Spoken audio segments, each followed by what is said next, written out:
Hello? Are you there? Good. Hi, my name is Clorox. In my life, well, welcome to my life. Ta-da! So, a bit of my history for you. I'm a global chemical manufacturer of consumer and professional goods. More specifically, I produce cleaning products, and I'm based in Oakland, California. I have about 8,700 employees all around the world and fiscal year of 2019 net income of $820 million. So here, I was born in 1913, established as Electro-Alkaline Company, and I was the first liquid bleach company in the United States. In 1928, my name changed to Clorox Chemical Corporation after I made my IPO.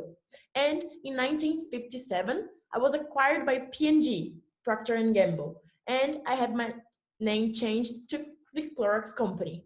And in early 2000, I made a joint venture with P&G. Here am I. And here you can see some of my products, such as Kingsford, Pine Sol, Clorox everywhere. And some of my characteristics and operations. My mission is to make everyday life better. Every day. I love this phrase a lot. And my values are doing the right thing, stretching for results, taking personal ownership, and working together to win. Some resources that I use in order to achieve everything I wanted is talented and engaged employees, superior brand building capabilities, and innovation and strong product portfolio. And some of my external influences are laws and regulations, global economy, raw materials, and other inputs, and of course, competition. You see my competition later on. I don't like them. And you're probably wondering, how do we achieve everything? Through our imagination. We shape new ideas to our workforce, drive consumer value, expand our business, support our community, and we are more productive and use resources more efficiently. Some of our dreams, like long-term aspiration, is to grow net sales by 3 to 5%, expand our EBIT margins, which is earning before interest and taxes, to 25 to 50 basis points, and deliver free cash flow as a percentage of net sales to 11 to 13%. And about my ownership structure, you probably already know through my history, but in 1913, I was a private company and became a public company a few years later in 1928. In 1957, I became a whole-owned subsidiary, and in early 2000, I made a joint venture with P&G. So my corporate governance has its core value as doing things the right way, treat people with dignity, respect, and equal opportunities. And some guidelines that we use in order to keep with this core value is evaluate the board's composition to ensure capability and capacity to guide the company.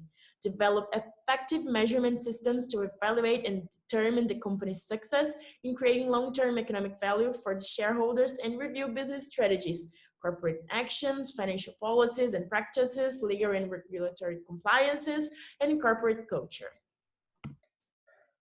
Hi, I am Moody Clorox, and now I am going to compare myself with my main two competitors, Procter & Gamble, also known as P&G, and Colgate-Palmolive. P&G's purpose is to provide branded products and services of superior quality and value that improve the lives of the consumers of the world now and for generations to come. Also, they try to operate with tomorrow in mind. They are only trying, but only trying, really, to commit to preserving the planet for other generations. Regarding their financials, in 2019, they had $67.7 billion of revenue and $3.9 billion of net income. About Colgate-Palmolive, or CP, it was founded in 1806 and is also an American multinational company. Regarding their financials, in 2019, their revenues were of $15.7 billion and their net income $2.4 billion. Finally, I'm going to talk about myself. As you already know my history, I will start with the financial comparison. In 2019, I had $6.2 billion of revenues and $820 million of net income. Regarding my SWOT analysis, I have many strengths. The main ones are highly skilled and motivated workforce due to my trainings and learning programs, strong brand portfolio that are useful to expand to new products categories, and strong free cash flow that provides me resources to expand into new products. My weaknesses are not as many. I am not very good at product demand forecasting. I have a need to invest in technologies. I have inefficient financial planning, and I have limited success outside core business. Also, I have brilliant opportunities, such as a stable free cash flow, which provides me opportunities to invest in different product segments.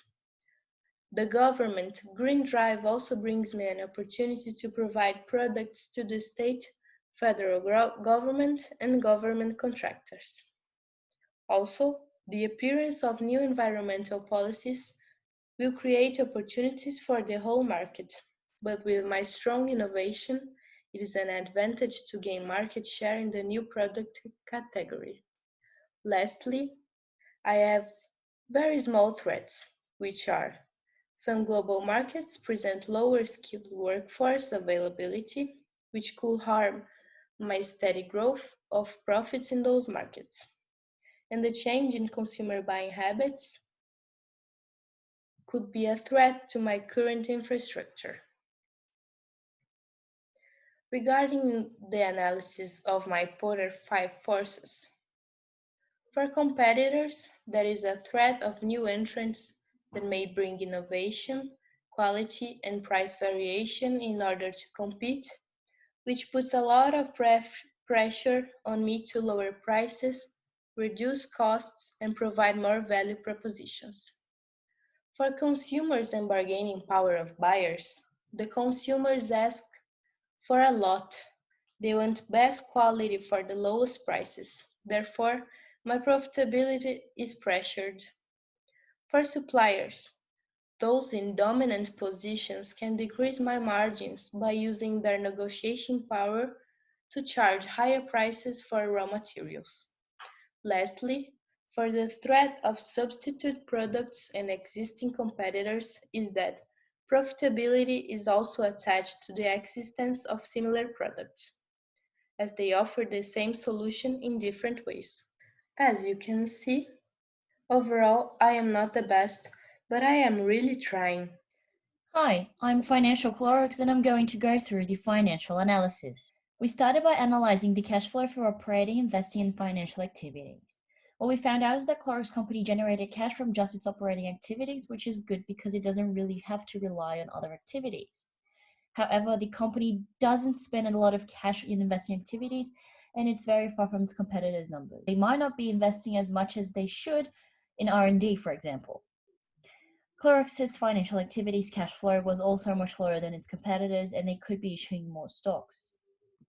Next, we measured efficiency, and we pointed out that Clorox is not very good at using its assets efficiently to generate sales, but it was very efficient at selling its inventory.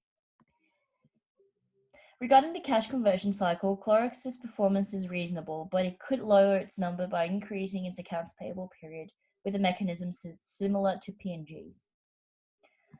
Now, looking into leverage, we found out that not much of Clorox's capital is financed by debt. However, in 2018, its long-term debt ratio increased due to the acquisition of Nutranext, a #1 supplement vitamin brand.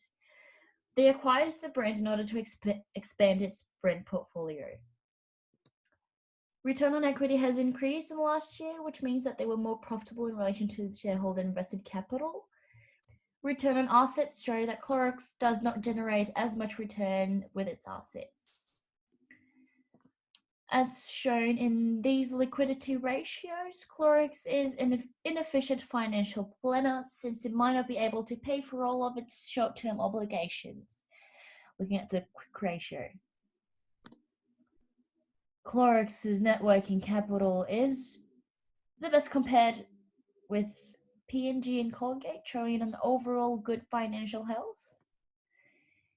Lastly, moving on to shareholder value creation, Clorox created value, as we can see from the comparison of the weighted average cost of capital and the return on invested capital.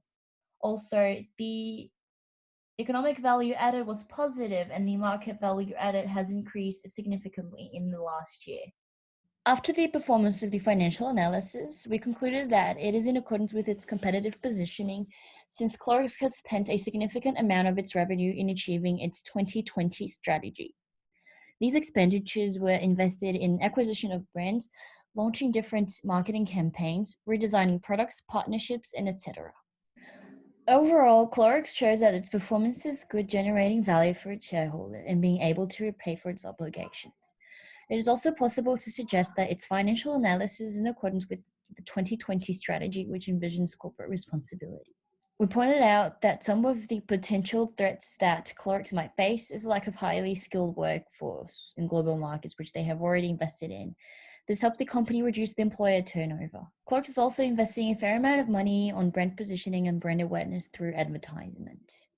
Companies also working on expanding product diversification to close gaps in their portfolio and thus increase revenue. Moreover, in response to COVID-19, Clorox has donated millions to institutions such as the American Red Cross in Feeding America to support their work during the pandemic. They've also established a relief fund for its employees and families. Hi, I'm Clorox's fortune teller, and I'm going to talk about the forecast of financial statements and free cash flow. Clorox's overall sales have increased 15% in the first trimester of this year due to the outbreak of COVID-19.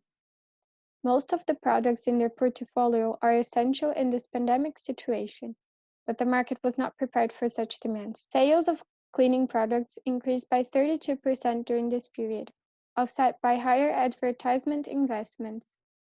The coronavirus situation increased consumer demand for Clorox's cleaning products and generated a higher household penetration, but the sales of some products were hurt by the supply disruption due to COVID-19. Still, they expect an increase of 8% in sales, which is around the rate that we have used to calculate the forecast for the next 3 years. Apart from advertising, Clorox has invested in partnerships and collaborations with the United Airlines to ensure safety of all passengers in the aircrafts, lobbies, and gates. This partnership also includes Cleveland Clinic, which is a non-for-profit, multi-specialty academic medical center that integrates clinical and hospital care with research and education, which will enable Clorox to solidify the 2020 strategy by helping the institution. By projecting the free cash flow of the company for the next 3 fiscal years, it is possible to analyze what will be the free cash flow generation of the company. It shows the amount of cash that is still available after paying for its operating expenses and capital expenditure. The projections are optimistic due to the changes in consumer habits post-pandemic, which will encourage people to take more care of their health and increase cleanliness. With the economies of scale that Clorox is applying to producing large scale and meet this new demand, they are decreasing costs. We were able to conclude that the Clorox company will be generating a fair amount of cash, meaning that their shares might be valuable to get. This projection might be overvalued, and the actual free cash flow for the next 3 years might be lower than we have calculated. Thank you for your attention. And in case you were wondering, this is us.